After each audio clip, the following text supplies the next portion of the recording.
क्या आपने कभी सोचा है कि असली समस्या आपकी परिस्थितियां नहीं, बल्कि आपका मन है? आप मुश्किल हालातों से नहीं, बल्कि अपने विचारों से लड़ रहे हैं। लेकिन अगर आप सीख जाएं कि अपने मन को नियंत्रित कैसे करें, तो हर समस्या हल हो सकती है। आज की कहानी आपको यही सिखाएगी कि कैसे हमेशा सकारात्मक रहें और अपने जीवन को नई दिशा दें। तो दोस्तों, स्वागत है आपका हमारे चैनल कहानी वाइब्स पर। मैं आपके लिए ज्ञान और प्रेरणा से भरी कहानियां लेकर आता हूं, जो आपके जीवन को सार्थक बना सकती हैं। अगर आपको हमारी कहानियां पसंद आती हैं और आप अपने जीवन में बदलाव लाना चाहते हैं, तो चैनल को सब्सक्राइब करें, वीडियो को लाइक करें और इसे अपने प्रियजनों के साथ साझा करें। साथ ही अगर आप हमारे चैनल की सदस्यता लेना चाहते हैं, तो आपका दिल से स्वागत है। कमेंट में हमें बताइए कि आप ये वीडियो कहां से देख रहे हैं। हम आपको धन्यवाद देना चाहेंगे। तो चलिए बिना समय गवाए शुरू करते हैं आज की जीवन बदल देने वाली कहानी। हम इंसानों के जीवन में समस्याएं होना स्वाभाविक है। हम अक्सर चिंतित रहते हैं, परेशान होते हैं और हर समय उनका हल खोजने में लगे रहते हैं। हम अलग अलग लोगों से सलाह लेते हैं, नए नए उपाय आजमाते हैं, प्रेरक कहानियां और वीडियो देखते हैं ताकि हमें आशा की एक किरण मिले। और हाँ, कई बार हमें लगता भी है कि अब हम अपनी समस्याओं का समाधान निकाल सकते हैं, लेकिन कुछ समय बीतते ही फिर से वही निराशा हमें घेर लेती है। हम खुद को हारा हुआ महसूस करने लगते हैं और सोचते हैं कि अब कुछ भी नहीं हो सकता। यही वह मोड़ होता है जब हमारा मन हम पर हावी होने लगता है। छोटी सी समस्या पहाड़ जैसी लगने लगती है और हम उससे बचने की कोशिश करने लगते हैं। लेकिन क्या इससे समस्या हल हो जाती है? नहीं, बल्कि वह समस्या हमारा पीछा करती रहती है, हमें और अधिक डराने लगती है। हम अपनी समस्याओं से छुटकारा पाने के लिए कई उपाय आजमाते रहते हैं, लेकिन क्या आपको कभी ऐसा महसूस हुआ है कि जितना ज्यादा आप किसी समस्या से बचने की कोशिश करते हैं, वह उतनी ही ज्यादा आपको जकड़ लेती है? आप हल निकालने की कोशिश में लगे रहते हैं, लेकिन धीरे धीरे वह समस्या आप पर हावी होने लगती है। आपकी चिंता बढ़ने लगती है और आप अंदर से टूट जाते हैं। तो ऐसे में हमें क्या करना चाहिए? क्या हमें अपनी समस्याओं को हमेशा के लिए छोड़ देना चाहिए, या फिर उनका हल निकालने के लिए अपनी पूरी ताकत झोंक देनी चाहिए? आज की कहानी आपको इस सवाल का जवाब देगी। यह कहानी आपको सिखाएगी कि जब जीवन में समस्याएं आएं, तो उनका सामना कैसे किया जाए और सही समाधान कैसे निकाला जाए। बहुत समय पहले की बात है। एक नगरी में 3 घनिष्ठ मित्र रहते थे। वे बचपन से साथ थे, एक दूसरे पर जान छिड़कते थे, लेकिन उनकी एक जैसी समस्या थी। उनका जीवन संघर्षों से भरा हुआ था। उन्होंने अपनी परेशानियों से छुटकारा पाने के लिए हर संभव प्रयास किया। वे हर उपाय अपनाते, लोगों से सलाह लेते, लेकिन कोई भी तरीका उनकी समस्याओं को हल नहीं कर पा रहा था। जब भी वे सोचते कि उनकी मुश्किलें खत्म हो रही हैं, कुछ समय बाद वही समस्याएं फिर से लौट आती। धीरे धीरे उन्हें लगने लगा कि उनके प्रयास व्यर्थ हैं। हताश हो गए, निराशा उनके मन में घर कर गई। हमसे कुछ नहीं होगा, यह विचार बार बार उनके मन में आने लगा। लेकिन इस बार उन्होंने हार मानने से इनकार कर दिया। उन्होंने तय किया कि चाहे कुछ भी हो, वे अपनी समस्या का समाधान खोज कर ही रहेंगे। इस संकल्प के साथ उन्होंने एक लंबी यात्रा पर निकलने का निश्चय किया। वे कई दिनों तक नगर नगर घूमते रहे, अलग अलग लोगों से पूछते रहे, हमारी समस्याओं का समाधान कैसे होगा? यह सवाल वे हर किसी से पूछते, लेकिन कोई भी उन्हें संतोषजनक उत्तर नहीं दे पा रहा था। लेकिन फिर एक दिन उनकी मुलाकात एक बुजुर्ग व्यक्ति से हुई। वह व्यक्ति रहस्यमय था। उसकी आंखों में गहरी बुद्धिमत्ता झलक रही थी। उसने उन तीनों की बातें सुनी और कहा, अगर तुम सच में अपनी समस्याओं का हल चाहते हो, तो तुम्हें एक ऐसे गुरु से मिलना होगा जो हर समस्या का समाधान कर सकते हैं। तीनों मित्रों की आंखें चमक उठी। उन्होंने उत्सुकता से पूछा, कौन है वे गुरु और हम उनसे कैसे मिल सकते हैं? बुजुर्ग ने एक गहरी सांस ली और कहा, वे किसी भी आम इंसान से नहीं मिलते। केवल वही व्यक्ति उनसे मिल सकता है जो वास्तव में समस्या का हल पाना चाहता हो और इसके लिए पूरी तरह तैयार हो। लेकिन यह याद रखना, अगर वे तुमसे मिले तो तुम्हारी समस्या का समाधान निश्चित है। यह सुनकर उन तीनों मित्रों का उत्साह और बढ़ गया। उन्होंने बिना समय गवाए गुरु को खोजने के लिए अपनी यात्रा जारी रखी। अब उनके मन में केवल एक ही सवाल था, क्या हम उन गुरु से मिल पाएंगे और क्या वे सच में हमारी समस्या का हल निकाल सकते हैं? गुरु एक साधारण कुटिया में ध्यान मग्न बैठे थे। उनके चेहरे पर अद्भुत शांति थी, मानो उन्होंने जीवन के हर रहस्य को सम लिया हो। जब गुरु ने उन तीनों को देखा तो उन्होंने गहरी नजरों से उन्हें परखा और गंभीर स्वर में कहा, तुम तीनों कौन हो और यहाँ क्यों आए हो?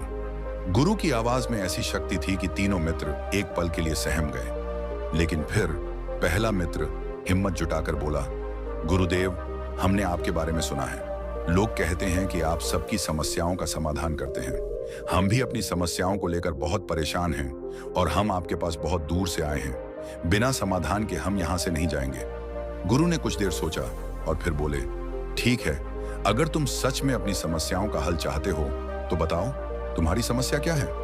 पहला मित्र बोला, गुरुवर, मैं एक लड़की से प्रेम करता हूँ और उससे विवाह करना चाहता हूँ, लेकिन मेरे माता पिता इसके लिए राजी नहीं है। मैंने उन्हें बहुत मनाने की कोशिश की, उनसे विनती की, लेकिन वे मेरी बात मानने को तैयार नहीं हैं। मैं बहुत परेशान हूँ। दूसरा मित्र बोला, गुरुदेव, मेरा परिवार बहुत गरीब है। मैंने अपना पूरा जीवन गरीबी में बिताया है, लेकिन अब मैं अमीर बनना चाहता हूँ। मैं चाहता हूँ कि मेरे पास खूब सारा धन हो ताकि मेरा जीवन सुखद हो सके। तीसरा मित्र बोला, हे गुरुवर, मेरे पास धन की कोई कमी नहीं है। मैं पहले से ही एक अमीर घराने से हूँ, लेकिन मेरे भीतर बहुत आलस्य भरा हुआ है। मुझे गुस्सा बहुत आता है और सबसे बड़ी बात, मैं एक गंभीर बीमारी से पीड़ित हूँ। मेरा इलाज संभव नहीं है, लेकिन मैं जीना चाहता हूँ। मैं अपने जीवन का असली सुख और आनंद पाना चाहता हूँ। तीनों मित्रों ने अपनी अपनी समस्याएं बताकर गुरु की ओर देखा, इस उम्मीद में कि अब उन्हें समाधान मिलेगा। लेकिन गुरु मुस्कुराए और बोले, तुम तीनों की जो भी समस्याएं हैं वे असली नहीं हैं। जब तुम्हें अपनी वास्तविक समस्या का पता चल जाएगा तब मेरे पास आना। मैं तुम्हारी समस्या का समाधान जरूर करूंगा। गुरु की यह बात सुनकर तीनों मित्र अवाक रह गए। हमने तो अपनी असली समस्याएं ही बताई हैं, फिर गुरु ऐसा क्यों कह रहे हैं? वे एक दूसरे की ओर देखने लगे। गुरु ने ऐसा क्यों कहा? क्या हमारी परेशानियां वाकई असली नहीं हैं? वे तीनों आश्रम के बाहर बैठकर इसी बारे में चर्चा करने लगे। तभी उनमें से एक मित्र को एक युक्ति सूझी। क्यों ना हम अपनी समस्याओं को अलग अलग तरीकों से गुरु के सामने रखें। हो सकता है इस बार वह हमें समाधान दे दे। तीनों मित्रों ने इस विचार को सही माना और वे दोबारा गुरु के पास गए। उन्होंने फिर अपनी समस्याएं गुरु के सामने अलग अलग तरीकों से रखी, लेकिन गुरु ने इस बार भी वही जवाब दिया, जाओ, जब तुम्हें अपनी असली समस्या का एहसास होगा तब मेरे पास आना, तब मैं तुम्हारी समस्या का समाधान करूंगा। अब तीनों मित्र पूरी तरह से उलझन में पड़ गए। अगर ये समस्याएं असली नहीं हैं, तो फिर असली समस्या क्या है? वे भारी मन से आश्रम से लौटने लगे। वे निराश थे, हताश थे और समझ नहीं पा रहे थे कि आगे क्या करें। लेकिन फिर जब वे पहाड़ी से नीचे उतर रहे थे तो रास्ते में एक गांव से होकर गुजरे। वहां उनकी मुलाकात एक बुजुर्ग व्यक्ति से हुई। वह व्यक्ति उन्हें दुखी देखकर उनके पास आया और बोला, क्या बात है बेटा, तुम लोग इतने परेशान और निराश क्यों लग रहे हो? पहला मित्र गहरी सांस लेकर बोला, बाबा, हम पहाड़ी वाले गुरु के पास अपनी समस्याओं का हल मांगने गए थे। हमने सुना था कि वे हर किसी की समस्या का समाधान करते हैं, लेकिन उन्होंने हमारी बातें सुनने के बाद बस इतना कहा, जब तुम्हें अपनी असली समस्या का पता चलेगा तब मेरे पास आना। हमने तो अपनी सारी परेशानियां बता दी, लेकिन फिर भी वे यही बात बार बार कह रहे थे। हमें समझ नहीं आ रहा कि आखिर हमारी असली समस्या क्या है। यह सुनकर बुजुर्ग व्यक्ति जोर से हंस पड़ा। तीनों मित्रों ने चौंक कर उसकी ओर देखा। आखिर यह आदमी हंस क्यों रहा था? क्या वह हमारी समस्याओं का मजाक उड़ा रहा है? गांव के बुजुर्ग व्यक्ति की बात सुनकर तीनों मित्रों की आंखें खुल गईं। हमारी समस्या अलग अलग नहीं बल्कि एक ही है। यह एहसास होते ही वे उत्साह से भर गए और बिना समय गवाए फिर से पहाड़ी की ओर लौट पड़े। वे आश्रम पहुंचे, गुरु के चरणों में झुके और बोले, हे गुरुदेव, अब हमें अपनी असली समस्या का पता चल चुका है। हम तीनों की समस्या अलग नहीं बल्कि एक ही है। कृपया हमें इसका समाधान बताइए। गुरु ने मुस्कुराते हुए उनकी ओर देखा और बोले, अगर तुम्हें अपनी समस्या का एहसास हो गया है तो अब समय आ गया है कि मैं तुम्हें समाधान भी बता दूं। तीनों मित्रों की आंखें जिज्ञासा से चमक उठी। वे बेसब्री से गुरु के अगले शब्दों की प्रतीक्षा करने लगे। गुरु ने कहा, तुम्हारी समस्याओं का केवल एक ही समाधान है, ध्यान। तीनों मित्र एक दूसरे की ओर देखने लगे। उन्हें उम्मीद थी कि गुरु कोई जादुई मंत्र बताएंगे, लेकिन यह उत्तर सुनकर वे थोड़ा भ्रमित हो गए। पहला मित्र बोला, गुरुदेव, क्या ध्यान करने से हमारे जीवन की परेशानियां खत्म हो जाएंगी? गुरु ने मुस्कुराकर कहा, हाँ, ध्यान ही वह मार्ग है जो तुम्हें तुम्हारी समस्याओं का वास्तविक समाधान दिखाएगा। यदि चाहो तो मेरे पास रहकर ध्यान कर सकते हो, लेकिन याद रखना, ध्यान केवल आंखें बंद कर बैठने का नाम नहीं है। यह स्वयं को जानने की प्रक्रिया है। तीनों मित्र इस नई आशा के साथ गुरु के पास रहने के लिए तैयार हो गए। उन्होंने गुरु से विनम्रता पूर्वक कहा, हे गुरुदेव, हम ध्यान करना तो चाहते हैं, लेकिन हमें ध्यान करना आता नहीं है। कृपया हमें मार्गदर्शन दीजिए। गुरु ने उन्हें निर्देश दिया, तुम्हें बस अपनी आंखें बंद करनी है और अपनी सांसों पर ध्यान केंद्रित करना है। जैसे जैसे तुम्हारी सांसें आती जाती हैं, वैसे ही तुम्हें बस उन्हें देखना है, बिना किसी विचार के। यही सच्चा ध्यान है। तीनों मित्र गुरु की बातें स्वीकार कर अगले ही दिन से ध्यान करना शुरू कर दिए। समय बीता, लेकिन कुछ नहीं बदला। धीरे धीरे एक सप्ताह बीत गया, फिर 1 महीना और फिर 6 महीने, लेकिन तीनों मित्रों की समस्याएं जस की तस बनी रहीं। पहला मित्र अभी भी चिंतित था, मेरे माता पिता अब भी मेरी शादी नहीं होने देना चाहते। दूसरा मित्र हताश था, मैं अब भी गरीब ही हूं, मेरे पास धन नहीं है। तीसरा मित्र क्रोधित था, मेरा अब भी आलस्य बना हुआ है, मेरी बीमारी भी खत्म नहीं हुई। वे तीनों गुरु के पास पहुंचे और निराश स्वर में बोले, हे गुरुदेव, हमने आपकी बात मानकर 6 महीने ध्यान किया, लेकिन हमें हमारी समस्याओं का कोई समाधान नहीं मिला। हम पहले भी वहीं थे और अब भी वहीं हैं। यह सुनकर गुरु ने मंद मंद मुस्कुराते हुए तीनों मित्र चौंक गए। गुरु ने समझाया, तुम लोग सिर्फ अपनी समस्याओं का समाधान पाने के लिए ध्यान कर रहे थे, लेकिन ध्यान का अर्थ है खुद को जानना, अपने विचारों से मुक्त होना। उनसे पूछा, जब तुम ध्यान करते थे तब भी तुम्हारे मन में उन्हीं समस्याओं के विचार घूम रहे थे। तुम पहले से ही यह तय करके बैठे थे कि ध्यान से तुम्हें सिर्फ अपना समाधान चाहिए। लेकिन गुरु ने कहा, ध्यान का मतलब है खुद को समझना, अपने विचारों से मुक्त होना। तीनों मित्र गुरु की बातों को समझने लगे। गुरु ने आगे कहा, ध्यान कोई जादू की छड़ी नहीं है जिससे तुम बस आंखें बंद करोगे और सारी समस्या गायब हो जाएगी। ध्यान तुम्हें यह सिखाएगा कि समस्याएं असल में बाहर नहीं बल्कि तुम्हारे भीतर हैं। जब तुम स्वयं को पहचान लोगे, गुरु ने कहा, तब तुम्हें यह एहसास होगा कि जिन चीजों को तुम समस्या समझ रहे थे वे असल में कोई समस्या ही नहीं थी। तीनों मित्र गुरु की बातों को सुनकर अचंभित रह गए। क्या वाकई उनकी समस्याएं वास्तविक नहीं थीं? वे सोचने लगे, क्या वे अब भी ये समझ नहीं पा रहे थे कि ध्यान से उनकी समस्याओं का समाधान कैसे होगा? तभी गुरु ने मुस्कुराते हुए कहा, अगर तुम खुद को ही नहीं जान पाए तो तुम्हें अपनी समस्याओं का असली समाधान कैसे मिलेगा? फिर उन्होंने तीनों मित्रों को अपने साथ चलने के लिए कहा। गुरु उन्हें एक गांव की ओर लेकर गए। गांव में एक टूटा फूटा सा घर था। घर के बाहर एक छोटा सा बच्चा बैठा था जिसने फटे पुराने कपड़े पहन रखे थे। वह बच्चा भूखा था, लेकिन फिर भी पत्थरों से खेल रहा था। गुरु ने उस घर की ओर इशारा करते हुए कहा, देखो, यह बच्चा बहुत भूखा है। उसका घर टूटा फूटा है। उसकी माँ अंदर बैठी है और उसने भी कुछ नहीं खाया। उसके पिता बाहर भोजन लाने के लिए गए हैं, लेकिन देखो, यह बच्चा कितना खुश है। तीनों मित्र उस बच्चे को ध्यान से देखने लगे।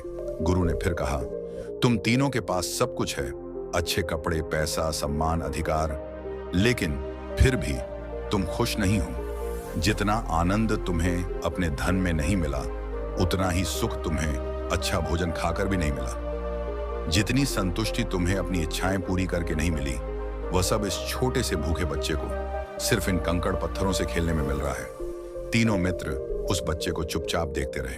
गुरु ने आगे कहा, अब तुम तीनों एक एक करके इस बच्चे के पास जाओ और उससे उसका पत्थर खरीद कर लाने की कोशिश करो। तीनों मित्रों ने गुरु की आज्ञा मानी। पहला मित्र बच्चे के पास गया। वह थोड़ा झुका और मुस्कुराते हुए बोला, बेटा, ये पत्थर मुझे दे दो।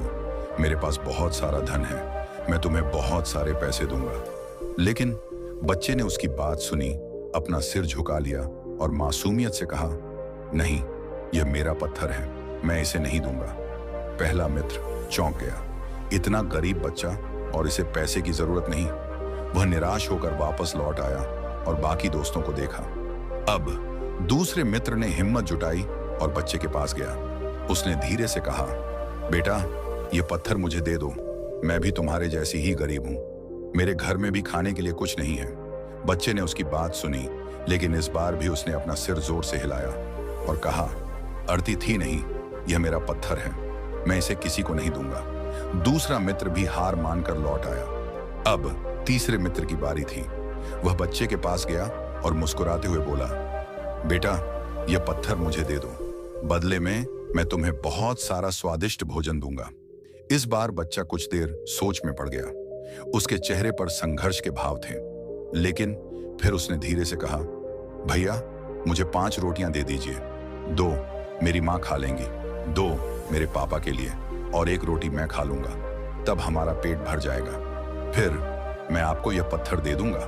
तीसरे मित्र ने यह बात सुनकर दौड़ता हुआ बाजार की ओर गया। वहां से उसने बहुत सारा भोजन खरीदा और बच्चे के हाथ में रख दिया। बच्चे की आंखें चमक उठीं। उसने खुशी खुशी भोजन लिया और फिर अपने हाथ से छुपाया हुआ पत्थर तीसरे मित्र के हाथ में रख दिया। लेकिन जैसे ही उसने पत्थर दिया, उसकी आंखें भावनाओं से भर आईं। उसने उस पत्थर को बहुत प्रेम से देखा, मानो वह उसके जीवन का सबसे कीमती खजाना हो। वह पत्थर उसके लिए सिर्फ एक खेल का सामान नहीं था, वह उसका खजाना था, उसकी सबसे प्रिय वस्तु। यह देखकर तीसरा मित्र अंदर से हिल गया। उसने सोचा, मैंने इसे खाना देकर उसकी भूख मिटाई, लेकिन बदले में इसकी सबसे प्रिय वस्तु, खेल का सामान, छीन लिया। क्या यह सही हुआ? उसने फिर से वह पत्थर बच्चे को लौटा दिया। बच्चे के चेहरे पर एक अनमोल मुस्कान आ गई। वह भोजन और अपने प्रिय पत्थरों दोनों से संतुष्ट था। तीसरा मित्र वापस लौटा और गुरु के सामने सिर झुकाकर बोला, हे गुरुवर, मुझे क्षमा करें, मैं वह पत्थर आपके लिए नहीं ला सका। गुरु ने मुस्कुराते हुए तीनों से कहा, तुम तीनों ने देखा, एक छोटा सा बच्चा जो भूखा है, जिसके पास अच्छे कपड़े नहीं हैं, जिसकी कोई संपत्ति नहीं है, फिर भी वह खुश है। वह उन चीजों में आनंद ढूंढ लेता है जिन्हें तुम बेकार समझते हो, और तुम सब कुछ होने के बावजूद दुखी हो। तुम्हारे पास जो है तुम उसे नहीं देख रहे, बल्कि तुम उन चीजों के पीछे भाग रहे हो जो तुम्हारे पास नहीं हैं। गुरु ने कहा, समस्या यह नहीं है कि तुम्हारे पास क्या नहीं है, समस्या यह है कि तुम अपने पास जो कुछ है उसमें सुख नहीं देख पाते। तुम बस और अधिक पाने की लालसा में लगे रहते हो, और इसी कारण तुम दुखी रहते हो। तीनों मित्रों ने सिर झुका लिया। पहला मित्र सोचने लगा, शायद मेरी खुशी शादी में नहीं, बल्कि अपने परिवार को समझने में है। दूसरा मित्र सोचने लगा, शायद असली अमीरी सिर्फ धन में नहीं, बल्कि संतोष में है। तीसरा मित्र सोचने लगा, शायद मेरी बीमारी ही मेरी सबसे बड़ी शिक्षक है, जो मुझे जीवन का मूल्य सिखा रही है। फिर तीनों ने गुरु से विनम्रता से कहा, हे गुरुवर, कृपया हमें बताइए कि हम इस बच्चे की तरह हर परिस्थिति में खुश कैसे रह सकते हैं। गुरु मुस्कुराए और बोले, अगर तुम सच में जीवन का सुख पाना चाहते हो तो ध्यान का सही अर्थ समझो। ध्यान सिर्फ आंखें बंद करना नहीं, बल्कि अपने मन को जानना है, अपने भीतर संतोष खोजना है। तीनों मित्रों की आंखें खुलने लगीं। गुरु ने तीनों मित्रों की ओर देखा और गंभीर स्वर में कहा, क्या तुम सच में अपने जीवन में सच्चा आनंद और शांति पाना चाहते हो? तीनों ने एक साथ सिर हिलाया।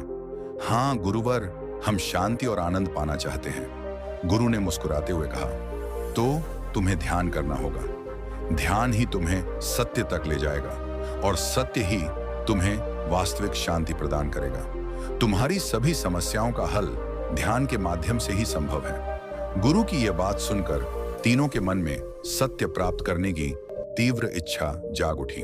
अब उन्हें बस स्वयं को जानना था, अपने अस्तित्व को पहचानना था। वे यह भी भूल चुके थे कि वे किन समस्याओं को लेकर गुरु के पास आए थे। तीनों ने बिना किसी संकोच के अपनी साधना शुरू कर दी, लेकिन ध्यान इतना आसान नहीं था। कुछ ही दिनों बाद पहले मित्र के मन में एक सवाल उठा। वह ध्यान करने में बार बार असफल हो रहा था। वह गुरु के पास आया और बोला, हे गुरुवर, जब मैं ध्यान करता हूं तो मेरे मन में गिनती विचार आते हैं। मैं जितना गहन ध्यान करने की कोशिश करता हूं, उतना ही ज्यादा विचार मुझे घेर लेते हैं। मैं उन विचारों से बाहर निकलना चाहता हूं, लेकिन मुझे कोई रास्ता नजर नहीं आता। मैं इन विचारों से कैसे मुक्त हो सकता हूं? गुरु ने मुस्कुराते हुए कहा, जब तुम ध्यान करते हो तो तुम्हें मन के रास्ते से होकर गुजरना ही पड़ेगा। मन का स्वभाव ही विचारों को उत्पन्न करना है। जैसे जैसे तुम ध्यान में आगे बढ़ो, मन तुम्हें और ज्यादा विचारों में उलझाने की कोशिश करेगा। याद रखना, जैसे ही तुम ध्यान की गहराइयों में प्रवेश करने लगते हो, मन तुम्हें रोकने के लिए अपने सबसे शक्तिशाली विचारों को सामने लाता है। यह तुम्हारा सबसे बड़ा इम्तिहान है। तीनों मित्र गुरु की बातें ध्यान से सुन रहे थे। गुरु ने आगे कहा, यदि तुम्हारे मन में विचार आ रहे हैं और वह तुम्हें ध्यान से हटाने की कोशिश कर रहा है, तो इसका मतलब है कि तुम सही रास्ते पर हो। मन का यही खेल है। वह तुम्हें भ्रमित करेगा, भटकाने की कोशिश करेगा, लेकिन तुम्हें रुकना नहीं है। तुम्हें इन विचारों को पार करके आगे बढ़ना है। अगर तुम सच में शांति पाना चाहते हो, तो इन विचारों से डरना बंद करो। बस ध्यान में टिके रहो। धीरे धीरे मन खुद शांत होने लगेगा। तीनों मित्र गुरु की बातों को गहराई से समझ गए। उन्होंने अपनी साधना फिर से शुरू कर दी। महीनों बीत गए, फिर साल भी गुजर गए, लेकिन अब तक वे अपने भीतर का सत्य नहीं जान पाए थे। उनके भीतर कोई विशेष परिवर्तन नहीं आया था। वे अब भी इस उलझन में थे कि हम अब तक कुछ भी क्यों नहीं समझ पाए, हम अपने आप को क्यों नहीं जान सके। धीरे धीरे उनके भीतर हताशा घर करने लगी। वे बार बार सोचते, क्या हम गलत रास्ते पर हैं? क्या ध्यान से सच में कुछ मिलेगा, या कहीं हम अपना समय तो बर्बाद नहीं कर रहे? वे फिर से परेशान रहने लगे। उन्हें ऐसा लगता था जैसे वे किसी अंधकार में फंस गए हैं। गुरु ये सब देख रहे थे। वह मुस्कुराए और बोले, तुम्हारा मन तुम्हारे साथ खेल खेल रहा है। तुम्हारा मन तुम्हें दुख की ओर खींच रहा है, और दुखी मन कभी भी दयालु नहीं हो सकता। वह सिर्फ समस्याओं में उलझा रहता है। तीनों मित्र चौंक कर गुरु की ओर देखा। गुरु ने गहरी दृष्टि से उन्हें देखा और कहा, अब तुम्हारी समस्या यह है। तीनों मित्र लगभग 1 वर्ष से ध्यान कर रहे थे, लेकिन वे अब भी सत्य को पूरी तरह प्राप्त नहीं कर सके थे। वे अब भी खुद को नहीं जान पाए थे, और यह सोचकर वे अत्यधिक निराश और हताश हो गए थे। उन्होंने सोचा, इतना समय बीत गया, लेकिन हम अब तक ध्यान में सफलता क्यों नहीं प्राप्त कर सके? क्या हम सही मार्ग पर हैं? क्या ध्यान से वास्तव में कुछ हासिल होगा? इनकी उलझन और बढ़ती जा रही थी। गुरु ने उनकी बेचैनी को महसूस कर लिया था। वह मुस्कुराए और आकाश की ओर इशारा करते हुए बोले, देखो, उस आकाश को देखो। तीनों मित्रों ने ऊपर देखा। बादलों का एक बड़ा समूह सूर्य के प्रकाश को ढक रहा था। गुरु ने कहा, इन बादलों को देखो, इन्हें अपना दुख समझो, अपने मन की चाल समझो। ये बादल सूर्य के प्रकाश को तुम तक आने से रोक रहे हैं, ठीक वैसे ही जैसे तुम्हारा मन तुम्हें सत्य तक पहुंचने से रोक रहा है। गुरु ने आगे पूछा, क्या तुम इन बादलों को रोक सकते हो? क्या तुम इन्हें हटा सकते हो? क्या तुम इन्हें नियंत्रित कर सकते हो? तीनों मित्रों ने एक साथ सिर हिलाया और बोले, नहीं गुरुदेव, हम इन बादलों का कुछ भी नहीं कर सकते। गुरु मुस्कुराए और बोले, बिल्कुल सही, तो फिर तुम इनसे परेशान क्यों हो? तुम्हें तो यह देखना चाहिए कि यह बादल कितने सुंदर हैं, कितना अद्भुत यह दृश्य है। दुखी होने के बजाय तुम्हें इस पल का आनंद लेना चाहिए। तीनों मित्रों की आंखें अचानक खुल गईं। उन्हें अब समझ में आ रहा था कि उनके मन की चाल क्या थी। गुरु की यह बातें उनके भीतर गहराई तक उतर चुकी थीं। तीनों मित्रों ने फिर से ध्यान करना शुरू किया, लेकिन इस बार वे ध्यान में और गहराई तक उतरने लगे। उनका मन अब धीरे धीरे शांत होने लगा। वे अब विचारों से लड़ने के बजाय उन्हें आने और जाने देने लगे। समझ पहले से अधिक गहरी हो गई थी, और जैसे जैसे उनकी समझ बढ़ी, वैसे वैसे उनका चीजों को देखने का नजरिया भी पूरी तरह बदल गया। अब जब वे ध्यान करते तो बहुत तेजी से ध्यान की गहराइयों में उतर जाते। धीरे धीरे उन्होंने सत्य को प्राप्त कर लिया। अब वे सच्चे अर्थों में जागरूक हो चुके थे। गुरु ने अंतिम प्रश्न पूछा। एक दिन गुरु उनके पास आए और बोले, बताओ, अब तुम्हारे जीवन में क्या समस्या है? मैं तुम्हारी समस्या का समाधान अभी कर देता हूं। तीनों मित्र एक दूसरे की ओर देखने लगे। वे समझ चुके थे कि अब उनकी कोई समस्या बची ही नहीं थी। पहला मित्र बोला, हे गुरुदेव, जिसे मैं प्रेम समझ रहा था, वह तो बस एक वासना थी, एक लगाव था, एक आदत थी। मैं सुख ढूंढ रहा था, लेकिन वह तो खुद खा का सागर था। गुरु मुस्कुराए।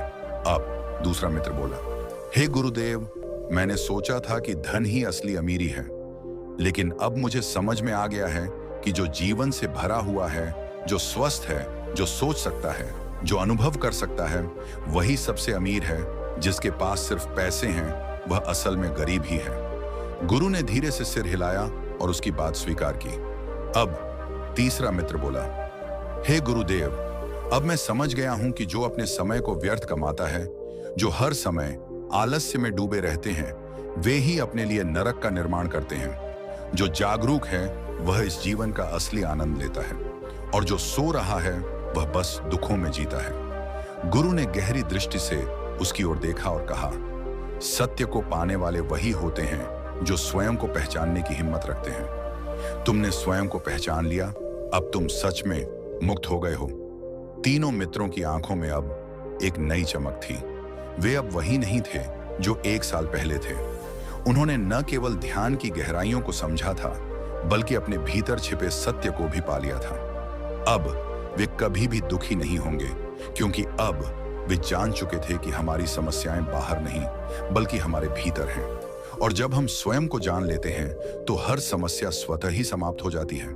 तीसरे मित्र ने गहरी सांस ली और कहा, गुरु, अब मैं समझ चुका हूं कि शांति ही जीवन का परम सत्य है। क्रोध, भ्रम, मोह, ये सब सिर्फ हमारे मन के बनाए हुए भ्रम हैं। असल में इनका कोई अस्तित्व नहीं है। फिर उसने आगे कहा, हे गुरुदेव, मैं बीमार हूं, लेकिन फिर भी जीवित हूं। मृत्यु तो कभी भी किसी को भी आ सकती है, लेकिन जो व्यक्ति वर्तमान में जीना सीख जाता है, वह मृत्यु से भी नहीं डरता, क्योंकि वह हर एक पल को पूरी तरह से जीता है। उसे किसी भी चीज का डर नहीं रहता। उसके मन में न कोई इच्छा होती है, न कोई कामना, न कोई वासना। उसके लिए हर दिन नया है, हर क्षण अनमोल है। गुरु ने यह सुनकर मंद मंद मुस्कुराया और बोले, तो बताओ, इसका अर्थ क्या हुआ? क्या तुम तीनों की समस्याएं समाप्त हो चुकी हैं? क्या तुम्हें तुम्हारी समस्याओं का समाधान मिल गया? तीनों मित्रों ने एक दूसरे की ओर देखा और फिर गुरु के चरणों में झुककर बोले, हे गुरुदेव, अब हमें समझ में आ गया है कि वास्तव में कोई समस्या थी ही नहीं। हम ही उन्हें समस्या मान रहे थे। हमारे मन में जो भी उथल पुथल होती है, वही हमें समस्या लगती है। हम मोह माया, धन दौलत, प्रतिष्ठा, मान सम्मान में इतने उलझ जाते हैं कि हमें जीवन का असली स्वरूप दिखता ही नहीं। हम खुद को ही नहीं समझ पाते। लेकिन अब हमें एहसास हुआ है कि चारों ओर सिर्फ समाधान ही समाधान है, उत्तर ही उत्तर है। समस्याएं तो केवल हमारे मन का भ्रम है। गुरु ने मुस्कुराते हुए सिर हिलाया और बोले, तुम्हें सत्य का अनुभव हो चुका है। अब तुम सही में मुक्त हो चुके हो। जाओ, अपने जीवन को पूरी तरह जियो और हर परिस्थिति में शांति बनाए रखो। तीनों मित्रों ने गुरु के चरणों में प्रणाम किया और अपने अपने घर की ओर लौट गए। दोस्तों, हम भी अपने जीवन में ऐसी बहुत सी चीजों को समस्या मान लेते हैं जो असल में समस्याएं होती ही नहीं।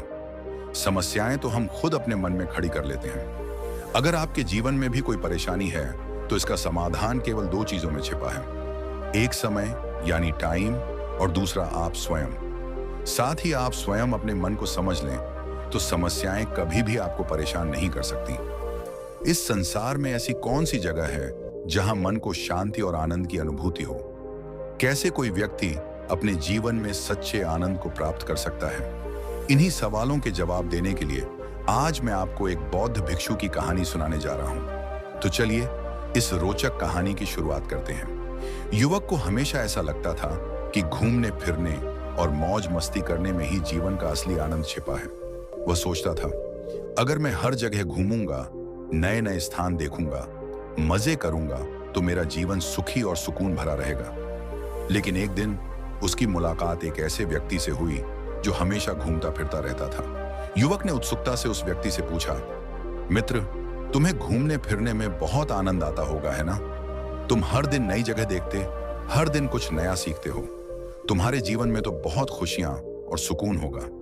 लेकिन उस घूमने वाले व्यक्ति ने गहरी सांस लेकर जवाब दिया, नहीं मित्र, ऐसा बिल्कुल नहीं है। बिना किसी मकसद के यूं इधर उधर घूमना मुझे कोई आनंद नहीं देता। इस जीवन में ना मुझे शांति मिलती है और मैं चैन से जी पाता हूं। युवक ये सुनकर चौंक गया। घूमने वाले व्यक्ति ने आगे कहा, मुझे तो बस एक घर चाहिए, एक ऐसी जगह जहां मैं चैन से सो सकूं, चैन से खा सकूं और अपने जीवन को स्थिरता के साथ जी सकूं। जब किसी के पास परिवार होता है, जिम्मेदारियां होती हैं, तभी जीवन का असली आनंद आता है। बिना किसी उद्देश्य के यूं अकेले जीवन बिताना बहुत भारी पड़ता है। यह सुनकर युवक का भ्रम पूरी तरह से टूट गया। अब उसे लगने लगा कि शायद जीवन का सुकून घूमने फिरने में नहीं, बल्कि किसी और चीज में छिपा है। सुकून की तलाश में अब उसने ऐसे व्यक्ति को खोजने का निश्चय किया जो सच में कह सके कि वह अपने जीवन से पूरी तरह संतुष्ट और सुकून में है। इसके लिए उसने अलग अलग लोगों से मिलना शुरू किया। पहली मुलाकात व्यापारी से। सबसे पहले वह एक बड़े व्यापारी के पास पहुंचा। उसने पूछा, आपके पास तो अपार धन दौलत है, शानदार व्यापार है, वैभवशाली जीवन है, आपकी जिंदगी तो सुकून से भरपूर होगी ना? लेकिन व्यापारी ने निराश स्वर में उत्तर दिया, सुकून कैसा सुकून? मित्र, मुझे तो हर पल यह चिंता सताती है कि कहीं मेरा व्यापार डूब गया तो मैं क्या करूंगा? मेरे प्रतिस्पर्धी मेरा व्यापार छीनने की कोशिश कर रहे हैं। अगर वे मुझसे आगे निकल गए तो मेरा सब कुछ खत्म हो जाएगा। मैं हर समय बस इसी चिंता में डूबा रहता हूं। यह सुनकर युवक हैरान रह गया। जिस व्यक्ति के पास इतना धन था, वह भी सुकून से दूर था। दूसरी मुलाकात किसान से। फिर वह एक किसान के पास पहुंचा और वही प्रश्न दोहराया, मित्र, तुम्हारे पास अपनी जमीन है, खेत खलिहान है, क्या तुम्हारा जीवन सुकून से भरा हुआ है? किसान ने गहरी सांस ली और जवाब दिया, कैसा सुकून? मित्र, हर समय यह चिंता लगी रहती है कि यदि इस बार फसल खराब हो गई तो मेरा परिवार भूखा रह जाएगा। यदि बारिश कम हो गई तो क्या होगा? और यदि बारिश ज्यादा हो गई तो भी नुकसान होगा। हर पल बस चिंता और डर है। ऐसे में सुकून कहां? युवक यह सुनकर एक बार फिर हैरान रह गया। तीसरी मुलाकात मजदूर और अधिकारी से। फिर वह एक मजदूर के पास गया, फिर एक बड़े अधिकारी से मिला, लेकिन हर किसी का जवाब एक जैसा था, सुकून? सुकून तो हम जीवन में कहीं नहीं है। हम हमेशा परेशान रहते हैं, चिंताओं में घिरे रहते हैं। अब युवक का दिल बैठने लगा था। क्या इस दुनिया में कोई भी व्यक्ति सुकून से नहीं रहता? क्या हर कोई बस परेशान और दुखी है? आखिरी उम्मीद राजा से। अंत में युवक पूरी तरह से थक चुका था। वह यह जानने के लिए राजा के पास पहुंचा। राजा से विनम्रता से प्रणाम करके उसने कहा, हे महाराज, क्या मैं आपसे एक प्रश्न पूछ सकता हूं? राजा ने युवक को देखा और मुस्कुराते हुए कहा, अवश्य पूछो। युवक ने राजा से पूछा, राज, आपके पास तो हर चीज है, शक्ति, संपत्ति, वैभव, पूरा राज्य, अपार धन दौलत और सम्मान। क्या आपका जीवन सुकून से भरा हुआ है? क्या आप पूर्ण रूप से संतुष्ट और आनंदित हैं? राजा ने युवक की बात सुनी और फिर गहरी सांस लेकर बोले, युवक, तुम्हें समझना होगा कि जो सुकून तुम ढूंढ रहे हो वह हर व्यक्ति के पास पहले से मौजूद है। बस फर्क यह है कि हम हमेशा उन चीजों के पीछे दौड़ते रहते हैं जो हमारे पास नहीं होती। हम अपने जीवन में जो कुछ भी चाहते हैं उसे पाने के बाद भी हमें लगता है कि कोई कमी रह गई है, और यही कमी हमें असंतुष्ट करती है। युवक थोड़ा चौंका और फिर उसने पूछा, तो क्या इसका मतलब है कि जो मेरे पास है वही सुकून है? साधु ने कहा, बिल्कुल। तुम्हारे पास जो कुछ भी है, अच्छा घर, भोजन, परिवार, ये सभी तुम्हारे लिए सुकून के कारण हैं, लेकिन तुम उन्हें उन चीजों से जोड़कर नहीं देख पा रहे जिनसे तुम अपने भीतर शांति और संतुष्टि प्राप्त कर सकते हो। तुम्हारे पास सब कुछ है, लेकिन तुम उसे कभी महसूस नहीं कर पा रहे। युवक ने फिर पूछा, लेकिन महाराज, अगर मैं शांत रहना चाहता हूं तो मुझे क्या करना चाहिए? साधु ने गहरी सांस ली और कहा, बेटा, सुकून वह चीज नहीं है जो बाहर से किसी से मिलती है। सुकून तो तुम्हारे भीतर है। यह केवल तुम्हारे मन की स्थिति पर निर्भर करता है। तुम्हारा मन जब तक बाहर की चीजों में उलझा रहेगा, तब तक तुम्हें शांति नहीं मिलेगी। असली शांति तब मिलती है जब तुम अपने भीतर की दुनिया को समझ सको और उस पर नियंत्रण पा सको। युवक को यह समझ में आ गया कि वह जिस चीज की तलाश कर रहा था वह उसे पहले से ही मिल चुकी थी, लेकिन वह उसे देख नहीं पा रहा था। साधु ने आगे कहा, तुमने देखा है, तुम्हारे पास सब कुछ है, फिर भी तुम अशांत क्यों हो? क्योंकि तुम हमेशा उन चीजों के बारे में सोचते हो जो तुम्हारे पास नहीं है। तुम्हें यह समझना होगा कि तुम्हारे भीतर ही वह शक्ति है जो तुम्हें शांति और सुकून दे सकती है। तुम्हें बाहर नहीं बल्कि अपने भीतर की दुनिया को समझने की जरूरत है। युवक अब यह समझ चुका था कि सुकून बाहर की चीजों में नहीं बल्कि अपने भीतर की स्थिति में है। साधु ने कहा, तुम अब जो कुछ भी चाहो वह तुम्हारे भीतर ही मौजूद है।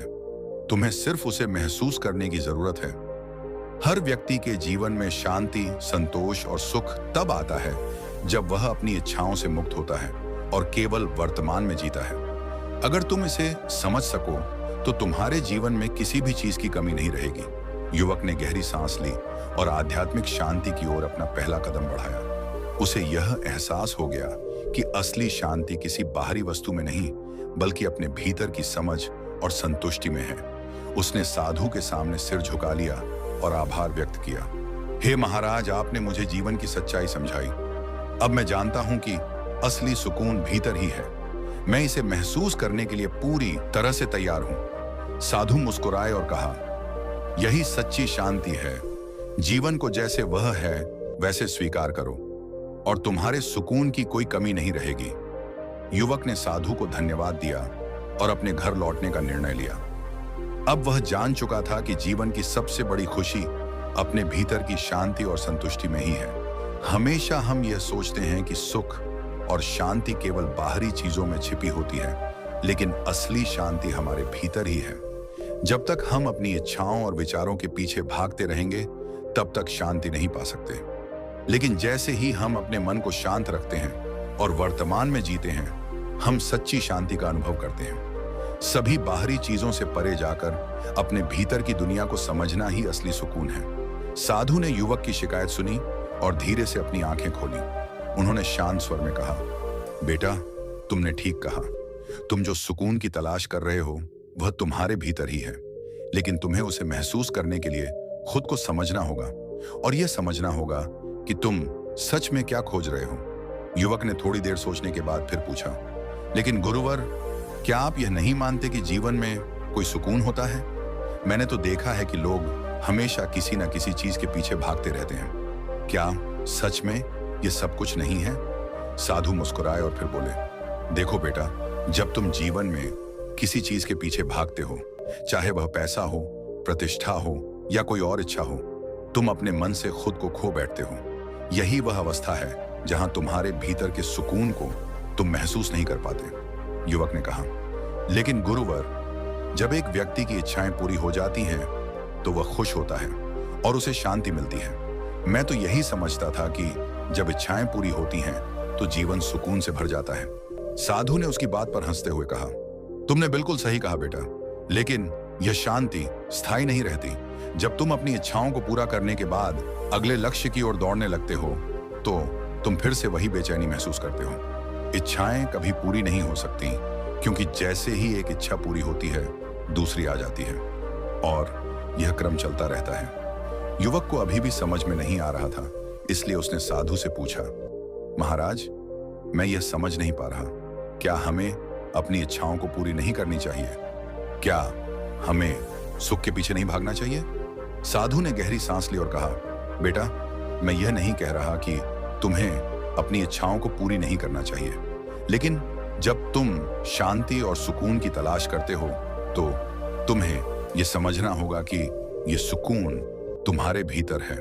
यह कोई बाहरी चीज नहीं है जो तुम पा सको। इसके लिए तुम्हें खुद से जुड़ना होगा, और जब तुम अपने भीतर एकांत पा सको तब तुम जीवन के असली आनंद को महसूस कर सकोगे। युवक ने असमंजस के साथ पूछा, लेकिन महाराज, इस एकांत का क्या अर्थ है? साधु ने एक गहरी मुस्कान के साथ कहा, जैसे उस कुत्ते को अपनी पूंछ के पीछे भागते हुए देखा था, ठीक उसी तरह हम भी जीवन में आनंद, शांति और सुकून के पीछे दौड़ते हैं, लेकिन हम ये भूल जाते हैं कि हमें अपने भीतर वह शांति पहले से ही मिल चुकी है और हम उसे महसूस नहीं कर पा रहे। हमें बस अपने मन को शांत करना होगा। साधु ने युवक को आश्रम में एक पेड़ की छांव में बैठने के लिए कहा और फिर अपनी आंखें बंद कर ध्यान में बैठ गए।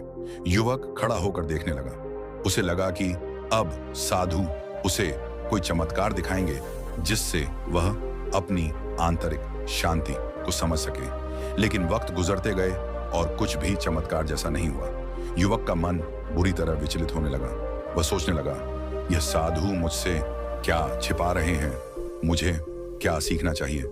आखिरकार वह अपने अधीर मन को रोक नहीं पाया और गुस्से में साधु से पूछा, हे महाराज, आप यहाँ बैठकर क्या कर रहे हैं? आपने मुझे यहाँ लाकर क्या सिखाया है? जब आप मुझे यहाँ लाए थे तो मुझे लगा था कि आप मुझे मेरी समस्याओं का हल देंगे और यह समझाएंगे कि मैं किस चीज के पीछे भाग रहा हूं, पर आप तो सिर्फ शांत बैठे हैं। साधु ने धीरे से अपनी आंखें खोली और शांत स्वर में बोले, बेटा, तुम्हारे सवाल का जवाब यह है कि सुकून और शांति के लिए तुम्हें कुछ बाहर से नहीं चाहिए।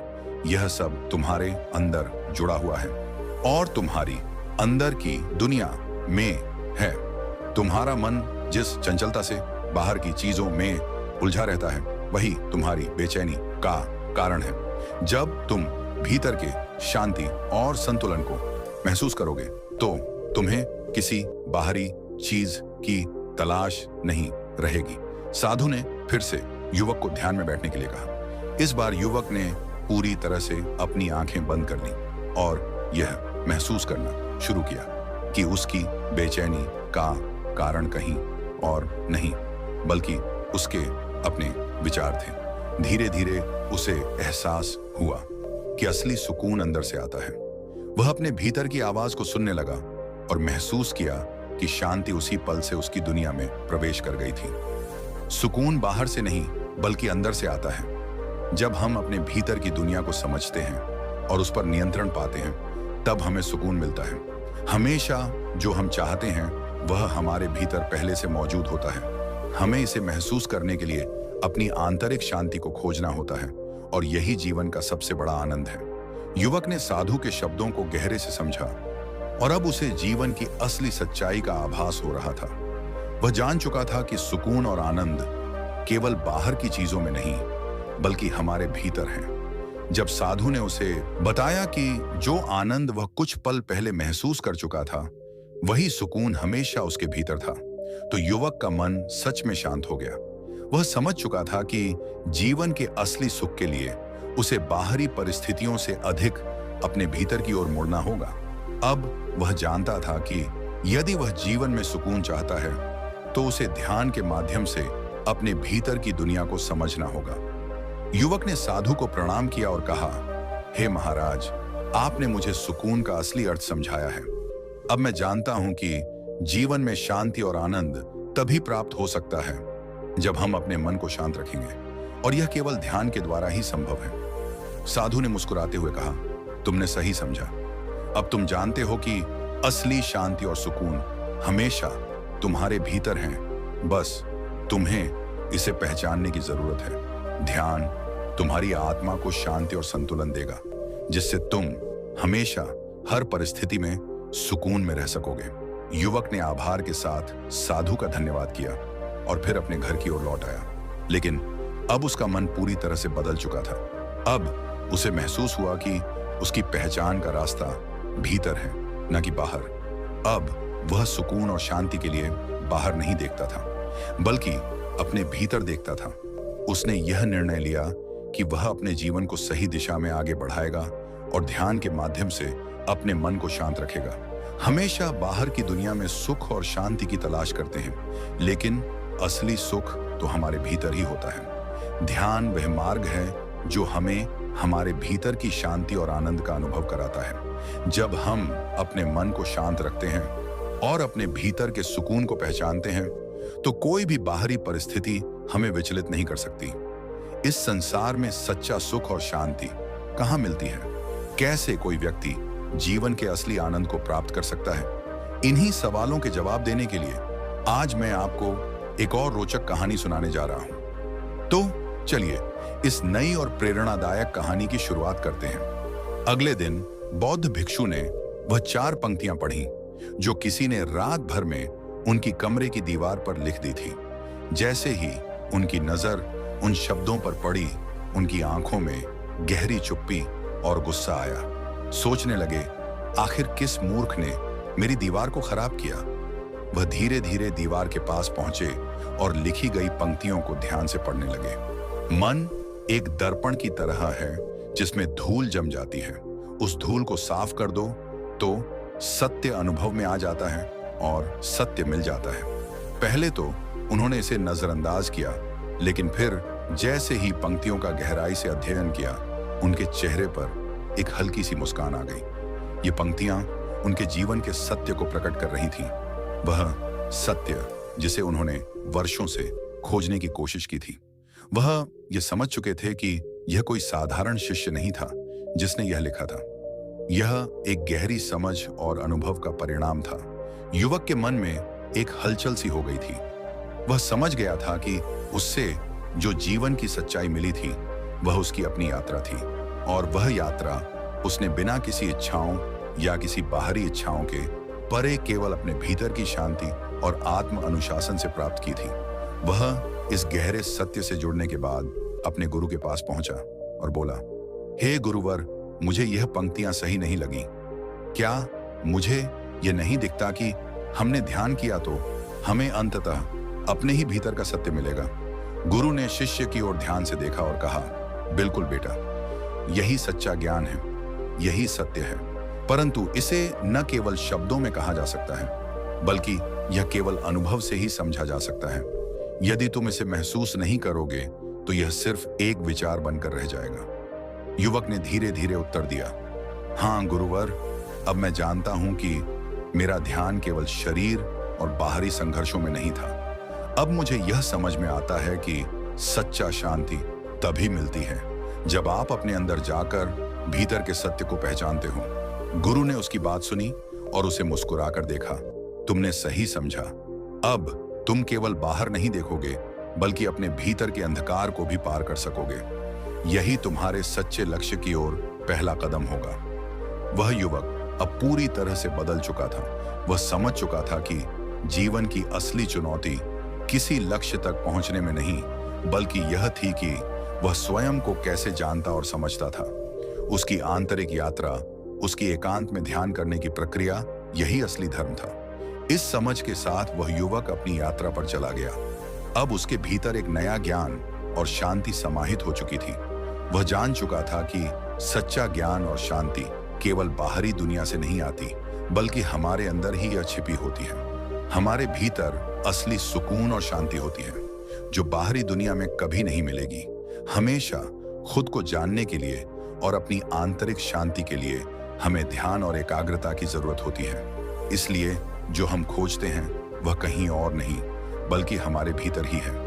ध्यान हमारे जीवन को सही दिशा और उद्देश्य प्रदान करता है, और जब हम इसे सही तरीके से अपनाते हैं तो हमें अपनी समस्याओं का हल और सुकून दोनों मिल जाते हैं। जब गुरु ने चावल कूटने वाले व्यक्ति से कहा कि वह आश्रम छोड़कर चला जाए, तो उस व्यक्ति ने काफी समय तक चुपचाप उसकी बातें सुनी।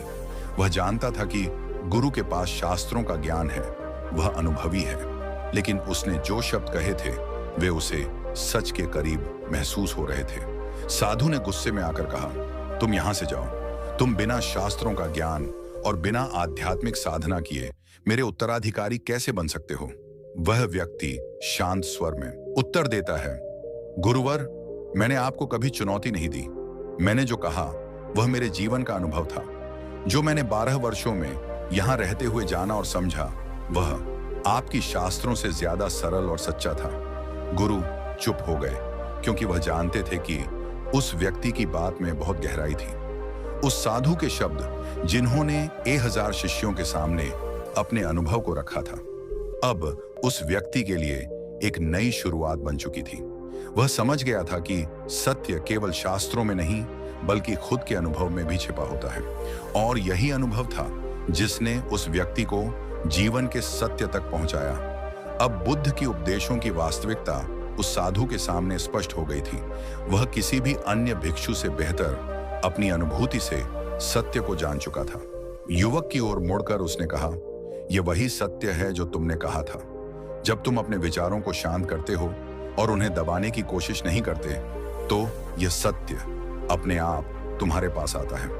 अब उस चावल कूटने वाले व्यक्ति ने गुरु से फिर पूछा, गुरुवर, मेरे लिए क्या अगला कदम होगा? मुझे मेरे अनुभव का सही मार्ग क्या है? गुरु ने मुस्कुराते हुए कहा, बेटा, तुम वही कर चुके हो जो किसी एक आदमी को करना चाहिए था। तुमने अपने भीतर की आवाज को सुना है। यही ध्यान है, यही जागरूकता है। तुम जो हो वही रहने दो। तुम्हारे भीतर यही सत्य है, यही ज्ञान है। जो तुमने अनुभव किया वही सबका सत्य है। लेकिन इसे समझने के लिए खुद को जानना सबसे आवश्यक है। गुरु ने आगे कहा, जब तुमने चावल कूटते हुए ध्यान लगाया और उसके बिना किसी भेदभाव के केवल उस काम को करने की साधना की, तो वही तुम्हारा सबसे बड़ा साधना था और वही तुम्हारा सत्य बन गया, वही तुम्हारा बोध है। इस वक्त चावल कूटने वाले व्यक्ति की आंखों में एक नया ज्ञान था। वह जान चुका था कि सत्य किसी शास्त्रों में नहीं बल्कि खुद के अनुभव और साधना में छिपा होता है। भिक्षु अब यह समझ चुके थे कि वह व्यक्ति अपनी साधना में न केवल सबसे महान था बल्कि वह जीवन का सबसे गहरा सत्य जान चुका था। अब उसे किसी उपाधि की आवश्यकता नहीं थी, क्योंकि वह पहले ही सत्य की उपाधि प्राप्त कर चुका था। वह अब जान चुका था कि मन को शांत करना और विचारों को पहचानना ही असली ज्ञान है। नंदिनी की मेहनत और साहस ने गांव में एक नई शुरुआत की। जहां एक समय तक गांव में अफवाहों और ईर्ष्या के कारण विभाजन और भ्रम था, अब वहां जागरूकता, एकता और सत्य की रोशनी फैलने लगी थी। नंदिनी ने जो साहसिक कदम उठाया, उसने न केवल अपने लिए बल्कि पूरे गांव के लिए एक नए रास्ते की नींव रखी। सीमा, जो पहले नंदिनी की सफलता को नकारने के लिए अफवाहें फैला रही थी, अब अपने किए पर पछता रही थी। जब उसने नंदिनी से माफी मांगी तो नंदिनी ने उसे सच्चे दिल से माफ कर दिया। नंदिनी ने सीमा को अपने साथ लिया और उसे अपनी महिला संगठन का हिस्सा बना लिया। अब सीमा भी नंदिनी के साथ मिलकर गांव की महिलाओं को उनके अधिकार और सम्मान के बारे में जागरूक करने लगी। नंदिनी ने यह दिखा दिया कि सच्चाई और सहनशीलता के साथ हम किसी भी चुनौती का सामना कर सकते हैं। उसने यह भी साबित किया कि सच्चाई की ताकत से हम किसी भी कड़ी परिस्थितियों में दूसरों को बदलने की प्रेरणा दे सकते हैं। गांव की महिलाएं अब जागरूक हो चुकी थीं। उन्होंने अपनी आवाज उठानी शुरू कर दी और नंदिनी के संगठन में शामिल होकर अपने अधिकारों के लिए खड़ा होना सीखा। नंदिनी ने महिलाओं को सिखाया कि समानता, शिक्षा और जागरूकता ही एक स्वस्थ और समृद्ध समाज की आधारशिला है। वहीं गांव के पुरुषों ने भी यह समझा कि अफवाहें समाज को कमजोर करती हैं और अब उन्होंने सभी महिलाओं का सम्मान करना शुरू कर दिया।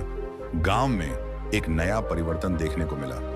लोग अब एक दूसरे के साथ मिलकर काम करते थे और सहयोग और सद्भावना के वातावरण में गांव का विकास हो रहा था। नंदिनी की यह कहानी हमें यह सिखाती है कि सच का साथ देना और धैर्य रखना हमें कभी हारने नहीं देता। हर मुश्किल का सामना साहस, सत्य और एकता से किया जा सकता है। जब हम एकजुट होकर कार्य करते हैं और सच्चाई के मार्ग पर चलते हैं, तो न केवल हम खुद को बल्कि समाज को भी एक बेहतर दिशा दे सकते हैं। नंदिनी की तरह हमें भी अपने उद्देश्य के लिए खड़ा होना चाहिए और हमें यह कभी नहीं भूलना चाहिए कि अफवाहों से समाज कभी नहीं बढ़ता। केवल सहयोग और सच्चाई से ही विकास संभव है।